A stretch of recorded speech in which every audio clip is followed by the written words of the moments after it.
Welcome to Epic Conversations. I'm Diane. We're here today with my very special guest and friend, Christina Peterson. And Christina went to Charis Bible College. That's where I had met her through there. And she also traveled on the mission trip, didn't you, to Nicaragua and Germany. And Christina is very, very creative.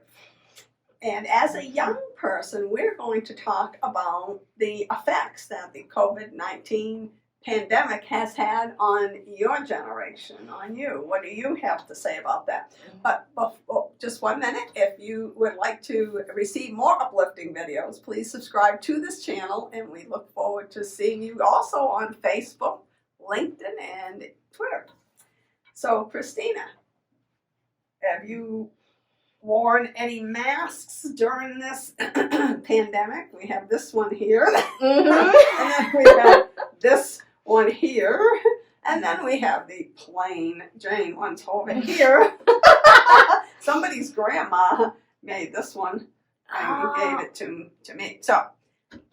Yeah, actually, one time I wore a mask, and it was, so I haven't worn a mask I haven't worn a mask at all, but one time, so my sister and I were at the Ark, right after it just opened, and you get an extra 30% discount if you wear a mask. Oh, so she was, an incentive. Oh, there is definitely an incentive. 30%. Oh, absolutely. So she was buying this scarf, and I'm like, you know what the heck? I'm going to put it on, I'll take the tag off, I'll hand her the tag, and I'm going to wear it up to the counter. So, I put it on, I went up to the counter, I gave her the tag, and I got 30% discount. Now that's creative, right on the spot. Oh, that is the only reason I'd ever wear one, but it was just like, you know what, for 30%, I'll do it. I like that.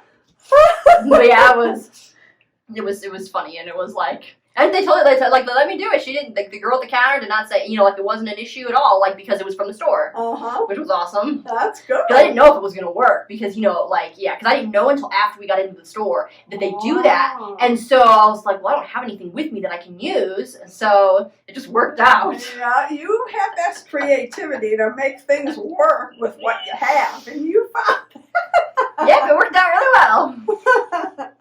And you mentioned earlier off camera about foreign countries. Oh. When they come to the United States and what they're seeing.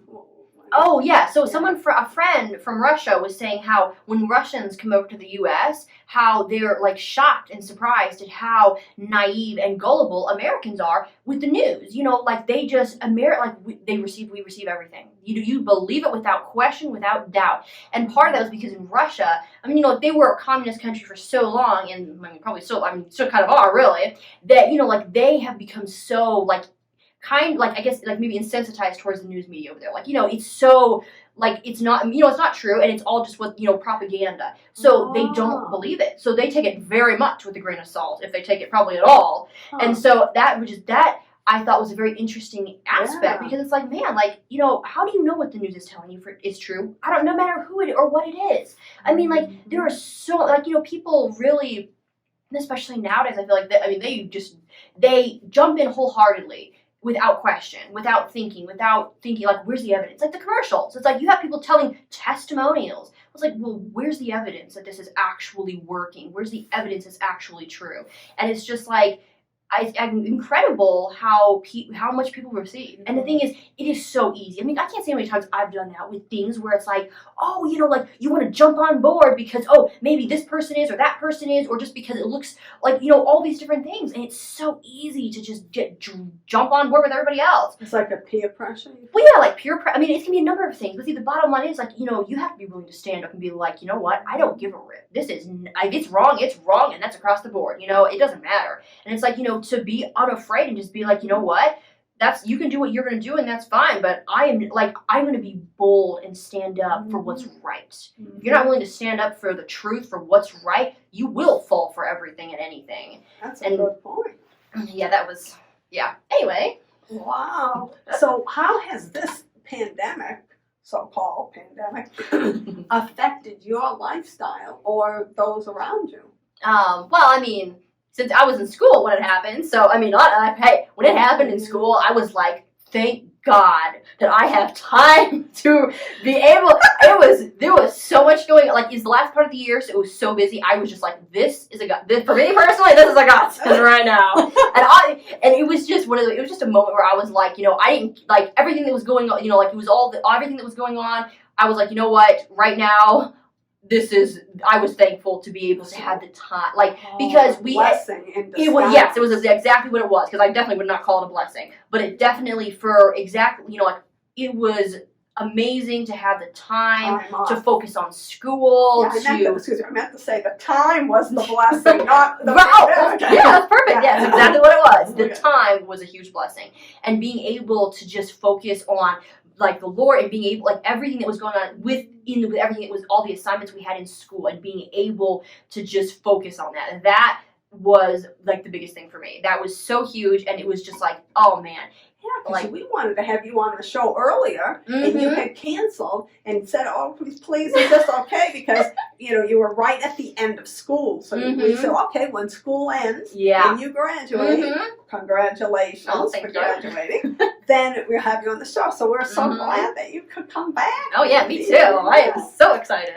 But yeah, so it was definitely, like, that was a huge thing for me. And everyone, like, yeah, it was just such a, we were having classes over Zoom and everything, and it was like, and like a lot of people in our class, like even our instructor was saying like how much more connected they felt to everybody in our class, doing it over Zoom. And I think that's totally true. I mean, there was so, like, for me personally, being in some of our specific classes, it just opened up so many doors and was just so much better, like so much more impactful because of the things that I was able to do because we were doing it over Zoom. And it just, like, I was like, it was just amazing, the change, like the difference and the change it was for, like, it was like absolutely, like, we didn't, I mean, there's always things that in a sense you miss out on. At the same time, I think in the long run, I think it was so much better for all, like, our class, like, we got so much closer, like, it ended up being so much better. And it really, it's almost like you had to put a little extra effort in to maintain that closeness through Zoom. Yeah. Well, yeah, like, and it added so much being able, like, that's a really good point. But you have a positive attitude toward that. You do. And that is important because attitude will determine your altitude in life. And that positive attitude toward the situation where everything's thrown out of balance, that's awesome. So you turned what could have been a very discouraging situation. My last year at school. Well, yeah, I mean, there was definitely, there was struggles at times. But honestly, I was like, you know what? God knew this was going to happen, and he knew I was going to be at school this time. Like, he knew everything was going to happen. It's like, you know what? I'm not as much because as much as I wanted to graduate, everything at the end of the year got canceled, and it was disappointing, but at the same time, I was like, you know what? It's all gonna work out. I was like, and I'm like, that was supernatural because I was just like, it's all gonna work out, and I'm not gonna be upset about it. I'm not going to live in that disappointment or regret for what I wanted to happen, what could have been. I'm like, you know what? It is what it is, and it's like, you know what? It's all good. It's okay. I'm not gonna freak out and be upset about it. I'm not gonna let fear and doubt and anger or anything rob me from my life. Hey, man, I'm like, sister, that's good. She's not gonna let anger and fear and all that other bad stuff rob you of your life. You have a fulfilling life, Christina. You are full of joy. You are full of God, and you're full of wisdom because you spent time with the King of Kings and the Lord of Lords. That's good. I am so honored that you were able to be on the show. Yeah, I'm so happy to get to be on the show. Oh, thank you. We'll have to have you back another time sometime, maybe, if you're willing. Oh, and we are so thankful and appreciate you joining us as well. Thank you, and we look forward to seeing you next time. In the meantime, have an epic day in the Lord.